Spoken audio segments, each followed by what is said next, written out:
I think I'm live. Welcome, 360 family. It's been a long, long time. Wow, since I've done a live, and it's great to have you all here on a Saturday morning in South African time. It's afternoon in India, still early morning in the States. Wherever you are signing in from, welcome and thanks for joining me.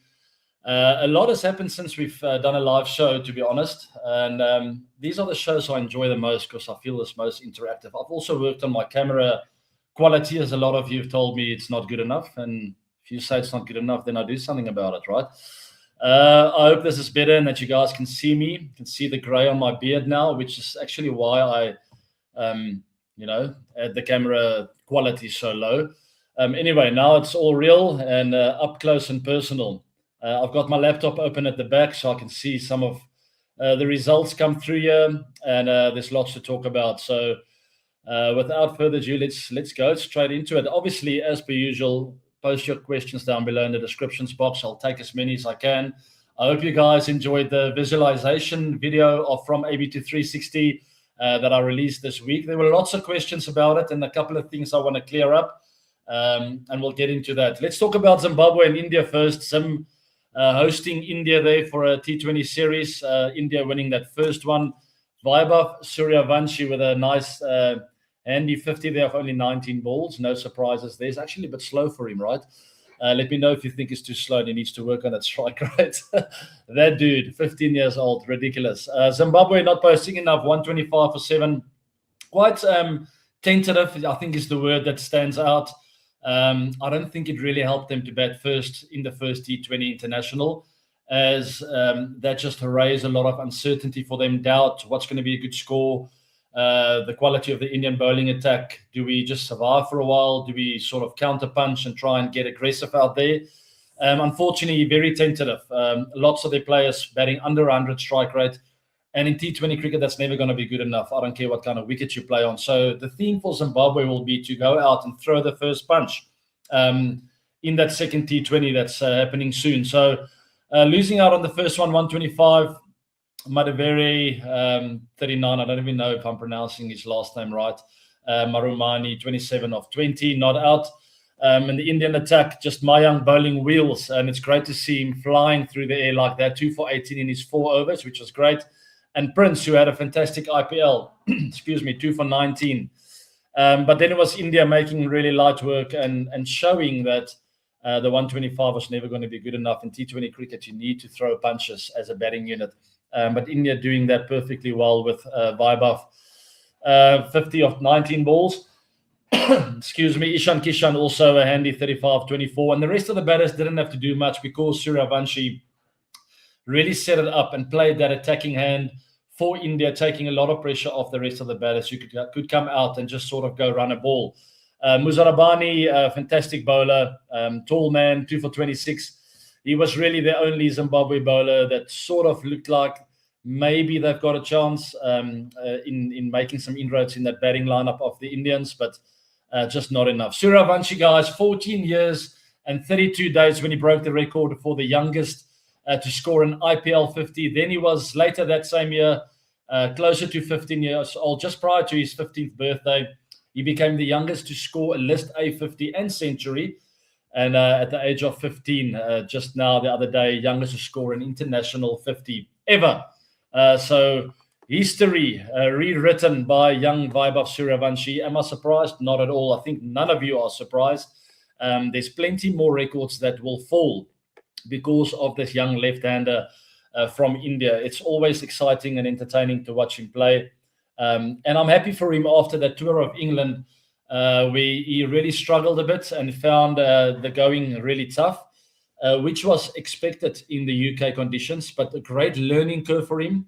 But now we know it was not a mind game or a mental flaw, because he immediately bounced back now in Zimbabwe. Yes, not as strong a bowling attack. Also, maybe the conditions a bit easier, but it will be really a big relief for him and his fans and all fans around the world, including myself, to see it wasn't in the head. Because very often you can pick that up on batters when they have a bad series. It filters into the next one and into the rest of their season sometimes, and really difficult to get out of that hole. But for this youngster, he seems to have no fear, bouncing back with a fancy 50 there. Really happy for him. So Roko Nahi Toko, that is the theme from Fan Code. That is the next T20 International taking place on the 25th today, 4:30 p.m. So get your Fan Code account sorted out, and you can stream that live only on Fan Code, guys. That is the second T20 between Zimbabwe and India taking place later on. Very much looking forward to watch all the players in action once again. And as I said, I'm a fence sitter with this. I love watching India play cricket. Zimbabwe is our neighboring country. So I don't really have a favorite for that matter, but I would like Zimbabwe to throw a punch and not just sit back and wait for something to happen, because India is just too good for that. They will absolutely steamroll you like they did in that first T20 if you hang back and if you play tentative cricket. So that is the theme for Zimbabwe going into today's game. More aggression. If you identify a moment, run through that door. Don't hold back and wait for India to throw the first punch, because their punches are pretty hectic and brutal. Drop your comments down below, guys, what you think about the Zimbabwe and India T20 International Series facing off in that second one today. I would like a bit more fight from Zim. That's my comments, but I would like to hear from you guys as well. All right, Afghanistan. This is interesting. I saw this on Crick Info. Afghanistan to host India in India. That is quite weird. It's happening in Delhi, guys, and that's coming pretty soon. The first T20 is on the 13th of September. It's not that soon, but it's relatively soon, a month and a bit away. All three games in Delhi, the second one on the 15th, third one on the 17th of September. So keep an eye out for that. Rashid Khan will be rallying his troops. It'll be great to see him in action again, as he doesn't play a lot of cricket these days. A lot of T20 cricket, yes, but it's always nice to see him on the television screen performing and doing his tricks. We'll see if Afghanistan have got what it takes to be a competition for India. So we'll see how that goes. We've got a question on Vaibhav Suravanshi before I go on to the next topic. By the way, that T20 series is jam-packed. It's back-to-back, so they're only getting 1 day's rest in between. So let me just pull up that question. Yeah, here we go. As someone who debuted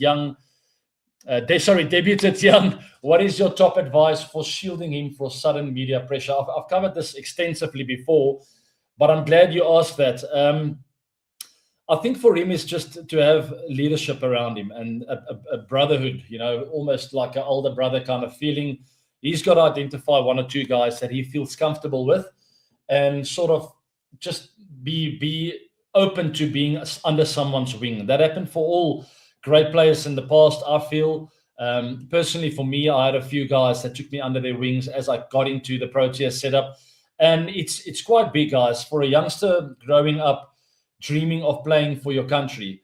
The minute you're there, it can be overpowering and it can be daunting to a certain extent, unless you have some brothers around you who can grab you there and say, listen, this is how you do it. And you are on the right track. It's just almost like reassurance of, don't do anything different now that you are here. Just play your game and keep learning. And that is maybe the biggest key of them all. For him to take learning out of every game that he plays, he's going to face some incredibly good bowling attacks. He will face some weak attacks as well. And that's where I feel he needs to cash in, like this tour of Zimbabwe now, to really cash in, make that 50 of 19, make it an 80. Take pressure off yourself so you give yourself a bit of room to breathe. When you do go through another bad series like against England, there will be more of those where he's not going to score a lot of runs. But the prior series, you've scored a lot, so that takes a bit of pressure off of yourself. You can go back to the drawing board and work hard again. So those kind of little ins and outs, it's life in the fast lane when you play for your country and when you tour the entire world representing your country. It can be suffocating sometimes. So for him to have a brother or two in the team that will guide him, a mentor, perhaps one of his old coaches from school days who can just sort of bounce a few ideas every now and then, or share a few ideas with him, and just reassure him that you are on the right track. Don't panic. Stay who you are. Play the same game that you have been playing and the same game that got you to where you are today. All right, one more question then. It's about split coaching. Do you think India needs split coaching for different formats? That is interesting because India's squads are so different these days. I think it could work. It depends how much Gautam Gambhir wants to handle all three formats, or is there maybe room for Villiers to take one or two formats over, maybe white ball stuff? It depends the appetite of Gigi and how much he really wants to be the boss of all of it. I see room for that because of the completely different feel that you have in every Indian side, from T20s, ODIs to Test cricket. It almost requires a bit of a different thinking head, a thinking brain to maneuver through the different squads. I'm a fan of it. Obviously, some players might not be overly excited about it, especially those who play all three formats, or at least two. Now you're getting different language from different coaches, from tour to tour, which might not be ideal, but the majority of the squad for India in T20s, ODIs, and Test cricket are different, and maybe that's why it's not a bad idea. But once again, it comes back to Gautam, if he can handle all three formats, and if he wants to, and obviously if he wants to, he's got the capacity, I feel, to do so. You'll just have to really box smartly and have the right kind of language to the different formats, because you can't speak the same language for every format. It's almost like a different sport, T20s compared to Test cricket. Different strategy, different tactics, different group of players with a different kind of sense of humor in the squad. Some guys are more serious. It depends what the whole dynamic of the Indian teams are, and that'll require a lot of thinking from Gigi. All right, one more question before I move on to the next topic. This is about the England coach, I think. Andy Flower ruled himself out of the running. What kind of coach do you think England need after the baseball era? That is such a complicated question. I see Stuart Broad and Josh Butler also sort of not being sure about what the right way forward is, also with the captaincy. It's confusing times for Team England. There's lots of talent, so that is the one plus. But to get the right leadership with a big team like that and a cricket-loving nation like that is crucial. And I've absolutely no idea who it's going to be, as long as it is not another baseball themed, trendy kind of language being spoken by the next coach. And that's not what McCullum did. That's what I think the media created, that, if anything. And maybe Brennan and Stokesy and whoever else was involved were a little bit guilty initially, but I always felt like it's gonna come back to bite you at some stage, and that's going to snowball, because you're sort of telling the world that you play a certain style, and that's it. No matter what happens, I'm not going to be willing to adapt, and I've always had a problem with that, and I've been vocal about it. So I'm hoping that the next coach could still play aggressive cricket. I love that, because it's so entertaining to watch, especially the Test format. But just with a bit more of an adaptive kind of style, being prepared to hang it out or to cut it out for an hour or two when the Test match is on the line. It just makes sense to me. But still go, and when the moment is there, go and play aggressive cricket, take the game away from the opposition. I'm a huge fan of that. So we'll see what happens, guys. Sorry, I've just run out of room here. I'll bring my screen back again. We'll see what England gets up to, and I'm just hoping for them, for the players' sake, as there's a lot of youngsters in that team in all the formats for Team England. Just an open-minded coach who picks the right leaders around him to create a bit of a vibe in Team England again, to play not just one style of cricket, but being open to adapt to different formats, different conditions, and different situations that you're confronted with. And that is inevitable in cricket. Okay, so let's talk ODI World Cup, 2027 World Cup that is coming up. 8 teams have been already qualified, basically. That is the hosts, obviously, South Africa and Zimbabwe, and I'm looking forward to that. Very exciting. The whole of South Africa absolutely can't wait to host the rest of the world, and also Zimbabwe, our neighboring country. India getting, the T20 squad getting a bit of a feel for it, but obviously some of those players will feature in the ODI World Cup. And the other teams, India, New Zealand, Australia, Pakistan, Sri Lanka, and England. 2 more spots available, most likely Afghanistan and Bangladesh, but time will tell. And the ICC have finalized the 30th of September 2026 as the cutoff date for direct qualification for the 2027 World Cup. So there's not a lot of time for those teams to put their hands up, and it looks like it will be Afghanistan and Bangladesh. But as I said, time will tell. Guys, drop questions down below. Anything you want to know. we can cover that. Also, big 6-month gap. I want to talk about that quickly for the Proteas. It's really ridiculous, I must say. And why I say ridiculous is because it's not consistent for all the teams, and that's the problem I have. In other sporting codes, like football, for instance, there are big gaps like that, yes, but it's for all the teams. You don't have just Brazil and England and Germany and France play a hell of a lot of international football, but the rest of the teams don't. And you expect those teams who don't play a lot of football all of a sudden to perform and win World Cups. It doesn't happen that way. And I just want consistency. It's a 6-month gap for the Proteas. The last time they played a match was in March 25 of this year against New Zealand. And their next international match is scheduled for September 24th of 2026 against Australia. 6-month gap for the Proteas of playing international cricket, and I think that's just not good enough. So hopefully the ICC will find a way to fix that. I always say the ICC, it's not always just them. I know it's not easy. It's also been run as a business. There are lots of boards involved that are tugging and pulling in certain directions to make more money.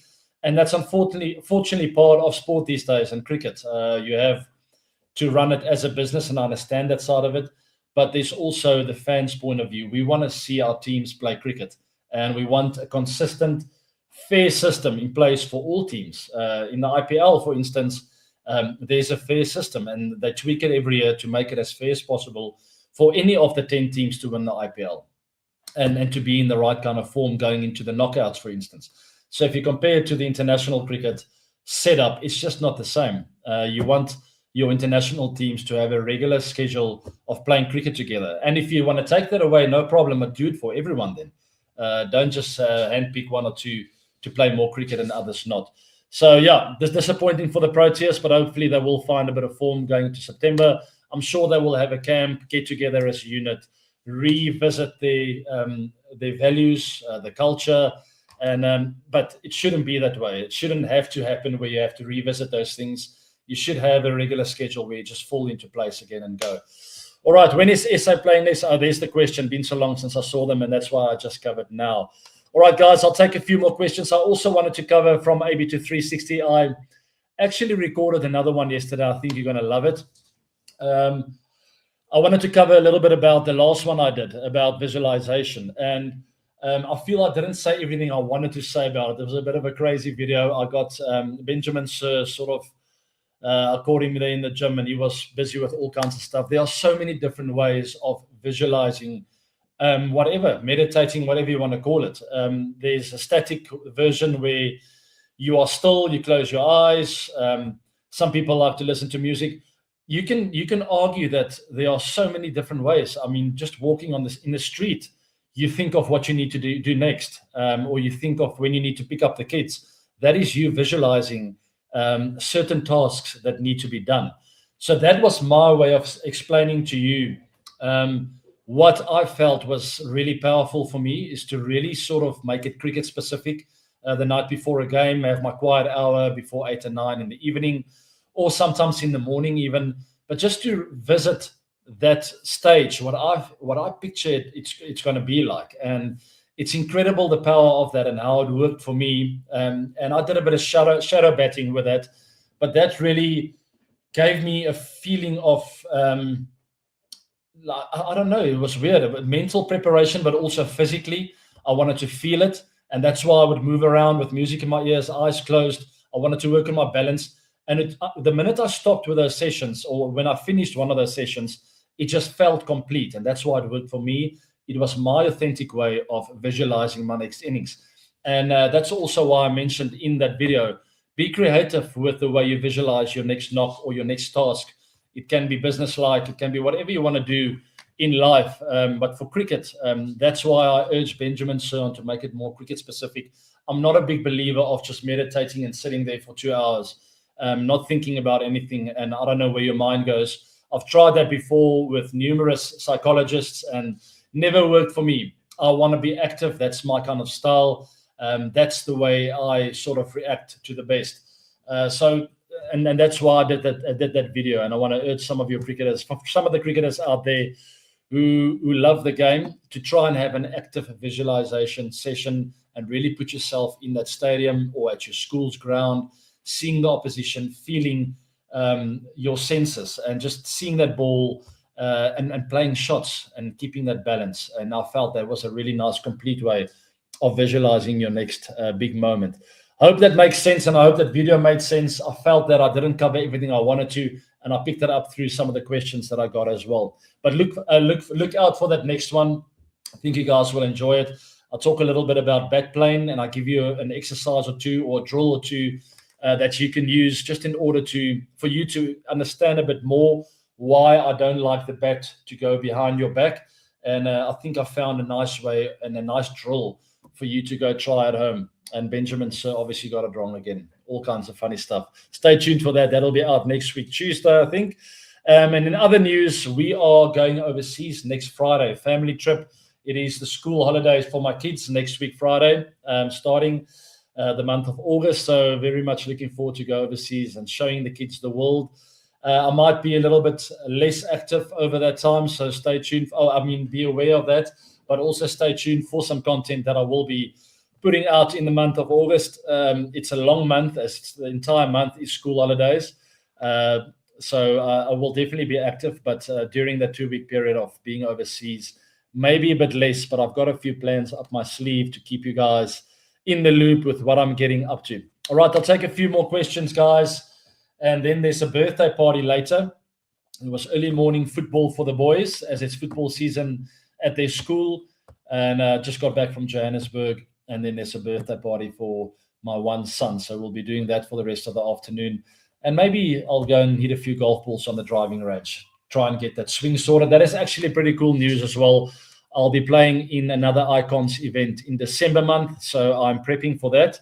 It is Team South Africa against the rest of the world. If you haven't heard of the Icons series, it is golf for a lot of former sports professionals. Michael Phelps, I think there are talks of Rafael Nadal coming over, and then obviously playing against Team South Africa, myself and some former rugby players, cricket players. Vernon Philander will be there, Sean Pollock and a few others, and so also a few legends of the South African rugby circuit. It'll take place at Fancourt, the one and only Fancourt Links, one of the best golf courses in the country, if not the best. And it's very, very serious golfing stuff. I played the one in New York not so long ago, and that was fun playing against the likes of Michael Phelps and some of the role models that I looked up to when growing up. So it's nerve-wracking. It's not a sport that I specialize in. So standing on the tee, trying to hit a golf ball under pressure is not always easy, but I am prepping for that. All right, a couple of questions, guys. Then I'm going to love and leave you for the rest of the weekend. There's a bit of sport on the television screen, so keep your eye out for that. Ernie Els is not far off the lead in the senior British Open golf event, that is. And I think that's taking place at Glen Eagles, where the Ryder Cup was hosted many years ago. It's really great. I'm following all your tips for batting and help to improve my batting. Thanks, and keep it up. Thank you very much for that. It's always nice to get feedback, guys, and I love these videos as it's a bit of a fun way to get a message across or to answer some of your questions, and that's where I get the ideas from. I see some of the comments that you guys put out here, perhaps some cricketing skills that you struggle with, or some cricketing knowledge, or not knowledge, technical stuff that you're unsure of or that you doubt in your own game. And I love tackling those and giving you a bit of clarity and maybe a drill or two to work on. So keep posting your questions down below, please, with regards to that, and I'll take on as many as I can. There's so much to talk about when it comes to cricket, through fitness, nutrition, the technical side, tactical side of it, plenty to cover. So those videos will not stop anytime soon. All right, St. Kitts and Nevis. AB, I was watching the highlights of your 135 not out at St. Kitts last night. Could you tell us about that 100 in the ODIs from the same tour? 135. I take it there's not a lot of detail on you because I played the CPL as well there, but I didn't score 100 there. So it must be for South Africa against the West Indies, I take it. I know I scored a test 100 there. I'm trying to remember if I scored 100 in ODIs. I must have. But thank you very much for that. I'm going to have to pull up the highlights. I genuinely remember all my knocks, and for some reason this one is slipping my mind a little bit. It must be quite a few years ago. So, I'll go check it out. 135 not out at St. Kitts. No, you've stumped me, eh? 2010 it says, yeah. So it's 16 years ago. It's weird that it's slipping my mind. But anyway, thank you very much for that, Dex. I appreciate it. I think that if I remember correctly, it must have been a windy day. I know the wind always blows there. And what comes to mind is I was peppering that one side a bit, using the wind, just getting up in the air. It is a beautiful stadium to play cricket at. If you've never been to the West Indies, you have to go and watch a game of cricket at St. Kitts. It's a small island, and I remember us hiring a little scooter, motorbikes or motor vehicle, I don't know what you call it, but anyway, little two-wheelers, and we drove around the entire island, and there are lots of little areas where you can stop and enjoy this the beautiful ocean, and it's just a beautiful island to play cricket at. And there are also a couple of bars there. We had a beer, and then walked back because we weren't allowed to drive after having a beer. Smith made 132. Okay, so it's a test match. I remember the test 100. So it said ODI. So there's the mistake. It's actually a very famous knock. See, I didn't forget. I'm right on this beautiful Saturday. Now, I clearly remember the 100. I actually had to go off. I think I had a 6 to go to 100, and I had an upset stomach. So it was very embarrassing.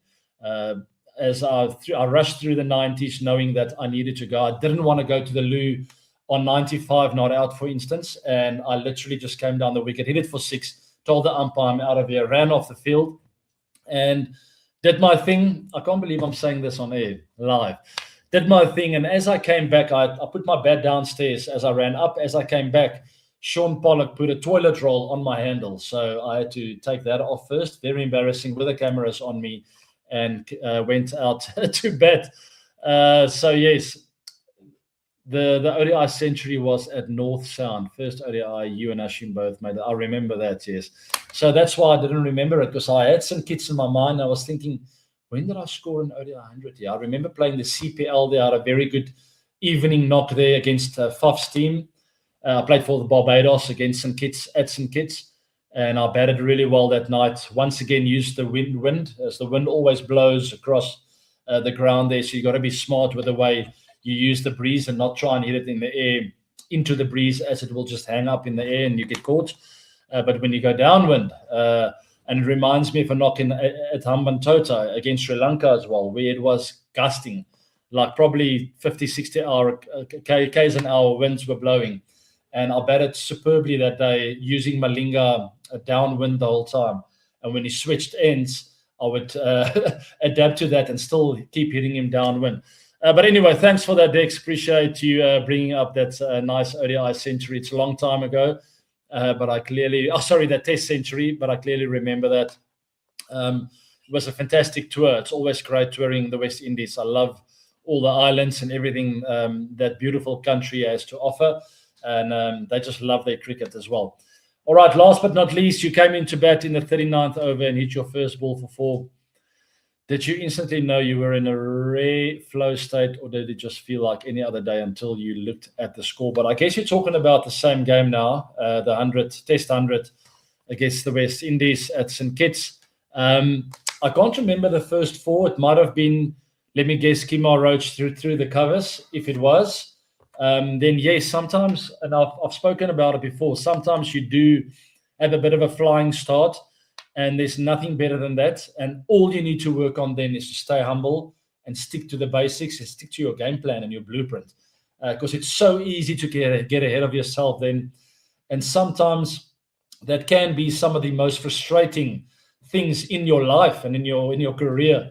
When you feel you're in great form, you have a flying start and you get yourself out and you give it away. And you're not disciplined enough to stick to what you know best. And that's the worst for a cricketer. So I always urge youngsters that I speak to often, I urge them on to, when they find form, to really stay humble and to work even harder in those patches. So if you have a purple patch, that is the time to put extra work in. Not to sit back and go, I'm in form and just flow through it and play silly little shots when you shouldn't be, that's when you need to cash in. And that's what I actually referred to when I spoke about Vaibhav Suravanshi earlier, is for him to really cash in when he's in good form. Like that 50 now against Zimbabwe, that should have been more. There's no reason for him to give it away in a chasing scenario where you know it's a low score. It had to be a 70 or 80 not out there. Just pull back a bit, change gears, go to third gear. You're still going to win the game. It's not about the result anymore. It's about you making sure you learn how to finish games. And that's what's the case in that test match. I'm glad I got it right. Flying start. Same with even my ODI world record at the Wanderers. 4 of the first ball. And then there were moments I didn't just go the whole day. I set it up. I knew the situation of the game. There were only 10 or 11 overs left, so I had to be aggressive. But still, you can allow a bowler to bowl well from time to time, or respect the fact that he can bowl well from time to time, and just pull back a little bit and until you. And I think that's the word really, is to sort of be genuine with yourself, be truthful to yourself when you identify a moment of weakness to run through the door. But don't force a moment of weakness, all right? You don't try and look for weakness if it's not really there. And I think that's where you need to be honest with yourself. Honesty, understanding how you feel out there. What's my threat? How are they going to try and get me out? And am I really feeling that good that I can stay aggressive? And am I facing a weak bowler? Is the field set up in the right way? Am I hitting a downwind? Whatever the case may be, as long as all that information in your brain tells you, I need to go, and I can still keep pulling the trigger, great. If you get out like that, then at least you can sit on the side and say, I was honest with myself and my assessment of the game. And that's what it comes down to. All right, one ball at a time. That's what John T. Rhodes always used to tell me. Play each ball on its merit. And if it means that ball is going to go for 6, then so be it. But if it's not, respect it and be disciplined about it. Saw your footwork video. It's helping me a lot to improve my game. Thanks, AB. Huge pleasure.